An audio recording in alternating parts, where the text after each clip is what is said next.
ಮುಖ್ಯವಾಗಿ ಎಲೆಚುಕ್ಕೆ ರೋಗದ ಒಂದು ಏನು 25 ಎಕರೆ ಅಲ್ವಾ, ನಮ್ಮಲ್ಲಿ ತಗೊಂಡಿದ್ದು 25 ಎಕರೆ, ಸಿರ್ಸಿ ಸಿದ್ದಾಪುರ ತಾಲೂಕಿನೊಳಗೆ 25 ಎಕರೆ ಜಾಗವನ್ನು ಇವತ್ತು ಸಂಶೋಧನೆಗೆ ಅದು ತಗೊಂಡಿದ್ದಾರೆ.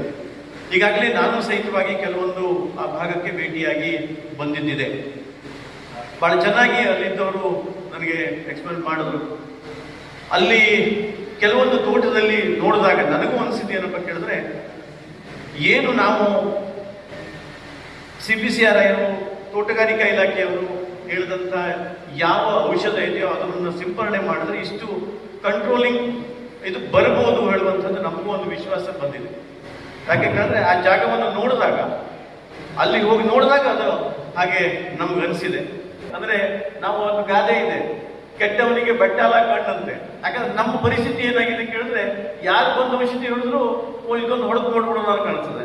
10 ರೂಪಾಯಿ ಕಡಿಮೆ ಕೊಡ್ತಾನೆ ಅಂದರೆ ನಾವು ಫಸ್ಟ್ ಅದನ್ನು ಹೊಡೆದು ನೋಡುವ ಅಂತ ಹೇಳಿ ನಮಗೆ ಅನಿಸ್ತಾ ಇದೆ.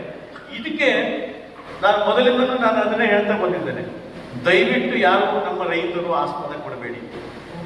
ಯಾರು CPCRI ಅಥವಾ ನಮ್ಮ ತೋಟಗಾರಿಕಾ ಇಲಾಖೆಯವರು ಯಾವುದು ರೆಕಮೆಂಡ್ ಮಾಡ್ತಾರೋ ಅದು ಮಾತ್ರ ನಾವು ಸಿಂಪರಣೆ ಮಾಡೋಣ.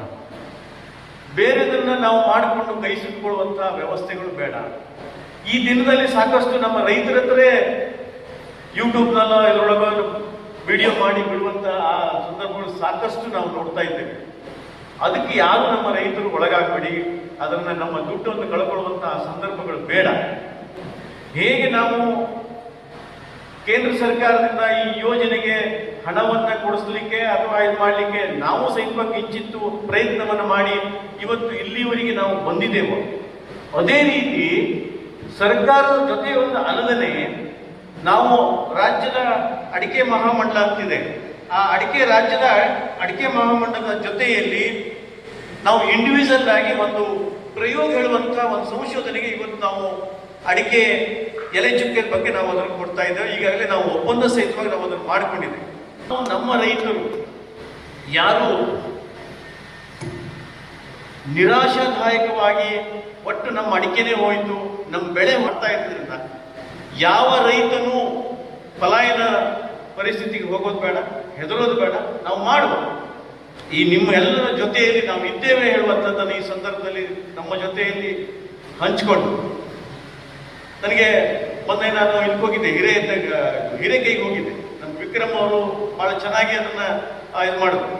ಒಬ್ಬ ಅವರು ಸಾಫ್ಟ್ವೇರ್ ಇಂಜಿನಿಯರ್ ಅಲ್ವಾ, ನಾನು ಏನು ಮನೇಲೇ ಇದ್ಕೊಂಡು ಏನೋ ಕೆಲಸ ಮಾಡ್ತಾ ಇದ್ದೀರಿ ನೀವು. ಒಟ್ಟಾರೆ ನೀವು ಮನೇಲೇ ಇದ್ಕೊಂಡು ಕೆಲಸ ಮಾಡ್ತಾ ಇದ್ರು, ಬೆಂಗಳೂರು ಬಿಟ್ಟು ಇಲ್ಲೇ ಬಂದು ಕೆಲಸ ಮಾಡ್ತಾ ಇದ್ರು. ತೋಟದ ಬಗ್ಗೂ ಅಷ್ಟೇ ಕಾಳಜಿಯನ್ನು ವಹಿಸಿ ಬಹಳ ತಿಳಿದುಕೊಂಡಿದ್ದಾರೆ ಮತ್ತು ಮಾಡ್ತಾ ಇದ್ದಾರೆ.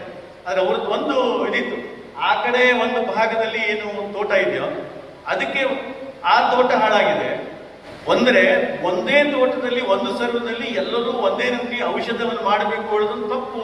ಇಲ್ಲ, ನಾವು ಈಗ ಸಕ್ಸಸ್ ಆಗಿದ್ದೇವೆ, ಅವರು ಆ ತೋಟ ಹಾಳಿದ್ರು ಸಹಿತವಾಗಿ ನಾವು ಸಕ್ಸಸ್ ಆಗಿದೆ ಹೇಳುವಂಥದ್ದು ಇದೆ. ಆದರೆ ನೀವು ಹೇಳಿದ್ದಾನೆ, ನಾನು ಸಹಿತವಾಗಿ ಬಾಲಚಂದ್ರ ಹತ್ರ ಇವತ್ತು ನಾನು ಸ್ವಲ್ಪ ಅದನ್ನ ಇದು ಮಾಡಿದೆ. ಅವ್ರು ಏನ್ ಹೇಳ್ತಾರೆ ಕೇಳಿದ್ರೆ, ಇವತ್ತು ನಿಮ್ಗೆ ಹಂಗೆ ಕಾಣ್ತಾ ಇದೆ, ಅವರ ಔಷಧ ಮಾಡಲಿಲ್ಲ ಅಂದ್ರೆ ಮತ್ತೆ ನಿಮ್ಮ ತೋಟಕ್ಕೆ ಅದು ಅಟ್ಯಾಕ್ ಆಗ್ತದೆ. ದಯವಿಟ್ಟು ಹಾಗಾಗಿ ಮಾಸಾಗಿ ಮಾಡುವಂತಹದ್ದು ಆ ಕೆಲಸವನ್ನು ಮಾಡುವುದು ಬಹಳ ಉತ್ತಮ ಹೇಳುವಂಥದ್ದನ್ನು ಅವರ ಬಾಯಲ್ಲಿ ನಾನು ಕೇಳಿದೆ. ಹೀಗೆ ಇವತ್ತಿನ ಕಾರ್ಯಕ್ರಮ ಬಹಳ ಅಚ್ಚುಕಟ್ಟಾಗಿ ನಡೆಸಿದಂತಹ ತೋಟಗಾರಿಕಾ ಇಲಾಖೆ, ಜಿಲ್ಲಾ ಪಂಚಾಯತ್ ಹಾಗೂ CPCRI ಅಂತಹ ಎಲ್ಲ ಅಧಿಕಾರಿಗಳಿಗೆ ಹಾಗೂ ಈ ಮಾರುತಿಯ ದೇವಸ್ಥಾನದ ಎಲ್ಲ ಆಡಳಿತ ವರ್ಗಕ್ಕೆ, ತಮ್ಮೆಲ್ಲ ಹಾಜರಾದಂತಹ ರೈತ ವರ್ಗಕ್ಕೆ ಎಲ್ಲರಿಗೂ ಹೊಂದಿಸ್ತಾ ಅವಕಾಶಕ್ಕಾಗಿ ನಾನು ಧನ್ಯವಾದ ಅಂತ ನನ್ನ ಮಾತನ್ನು ಮುಗಿಸ್ತೇನೆ.